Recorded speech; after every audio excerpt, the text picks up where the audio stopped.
Erkakga qarab siz erkakmisiz deb gapiradigan ayollar dunyoda erkaklar yetarlicha va ular o'zini rolini o'zligisi qilishsin, ularga yarashadi. O'shanaqa kalta soch, boshqa yurish, qo'pol gapirish, qayerdadir so'kinish, qayerdadir poxodkalar boshqacha ularga yarashadi, chunki bu erkak o'z nomi bilan. Lekin siz kimsiz? Ayolsiz.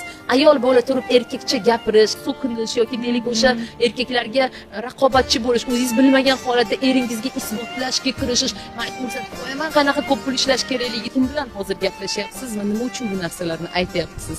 Shunchaki joyingizni va o'rningizni biling, o'rningizni yo'qotmang, bo'ldi. Biz bitta narsani to'g'ri tushunishimiz kerak, qizlar. Biz doim bir pog'ona pastmiz. Bizning zaifligimiz ham shunda. Va bu zo'r. Bu zo'r. Biz suyanadigan tog' bo'lishi kerak bizga. Bizni Alloh kuchli bo'lsin deb yaratmagan. Bizni Alloh aynan suyansin erkakka deb yaratgan. Va shuning uchun erkak bormi, suyanishni ham o'rganishimiz kerak. Lekin gap shundaki, qanday suyanishni ham bilishimiz kerak.